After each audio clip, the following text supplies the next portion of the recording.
तो देखिए उन्हीं की बातों को हम यथार्थ का जामा पहनाने में, व्यवहारिकता का जामा पहनाने में लगे हुए हैं।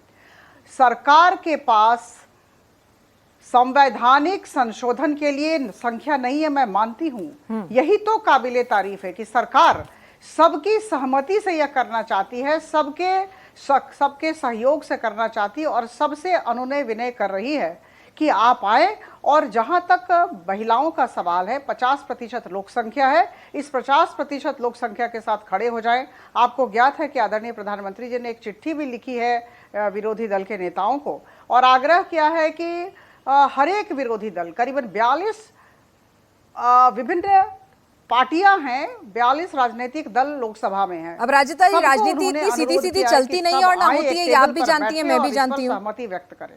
ये आप भी जानती हैं, मैं भी जानती हूँ कि राजनीति इतनी सीधी सीधी ना होती है, ना उस हिसाब से चलती है कि भाई आइए चलिए कंसेंसस बना लीजिए। ऐसे तो हम चलते नहीं है, है ना। आप लोग भी विपक्ष में भी रह चुके हैं और सत्ता पक्ष में भी रह चुके हैं, ऐसे कोई नहीं रहता है। बता दूं, नहीं, तो मैं एक सवाल यही पूछ रही हूँ, आपने कहा कि भाई सबने कहा था जल्द से जल्द लागू करवाएं। मैं आपके पास आऊंगी, आप बोलेंगे या मैं बोलूंगी? नहीं, आपने बोला, मैं उसी का जवाब, दूसरा सवाल पूछ रही हूँ, उसका जवाब दे दीजिए।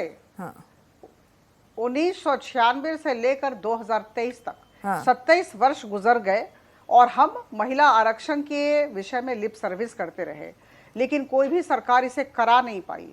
देखिए बहुत ही सकारात्मकता के साथ और बहुत ही, मैं कहूंगी, साहस के साथ आदरणीय प्रधानमंत्री जी की सरकार ने अधिनियम को पारित कराया। मध्यरात्रि का वक्त था जब यह पारित हुआ था लोकसभा में, मैं चश्मदीद गवाह हूं। और उसके बाद 3 साल बीत गए और अभी तक कार्यान्वयन नहीं हुआ है। तो कहीं ना कहीं सरकार एक संदेश देना चाहती है, मोदी जी संदेश देना चाहते हैं कि अधिनियम पारित हुआ, अब जल्दी से जल्दी हमारी बहनें इंतजार नहीं करेंगी।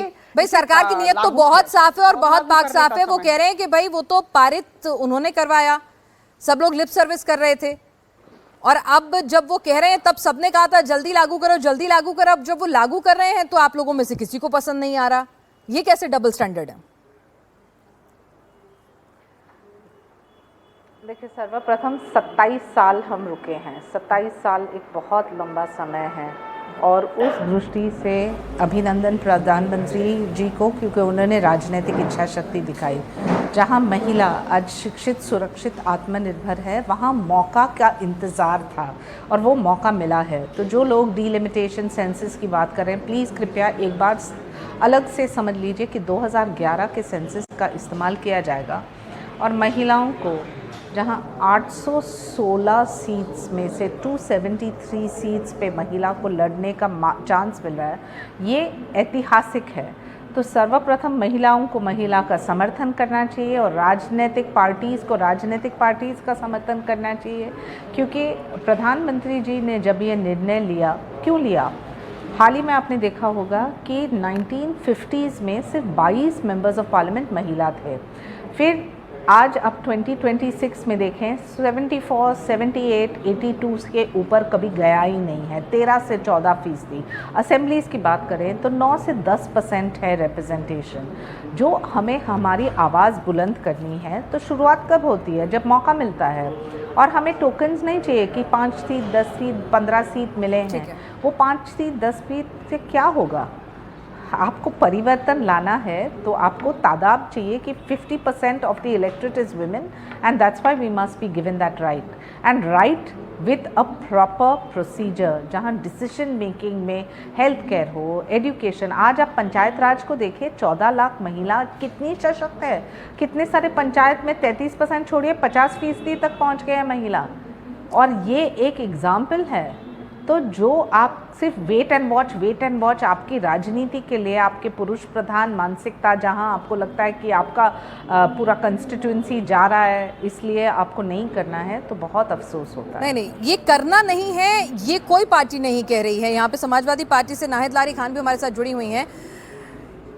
ये कह रहे हैं कि भाई जब करना है तो कल करे सो आज कर, आज करे सो अब, क्या दिक्कत है? आप भी तो चाहते हैं ना महिलाएं सशक्त हों, तो सरकार भी यही चाह रही है, तो दिक्कत कहाँ आ रही है? आप लोगों को परेशानी कहाँ से है? लेकिन सरकार ने प्रावधान नहीं, मैं नाहिद लारी साहब के पास आ रही हूँ। जी। आरक्षण के पक्ष में शेड्यूल ट्राइब को भी, देखिए महिला, मैं बोल लूं? हाँ, नाहिद लारी जी।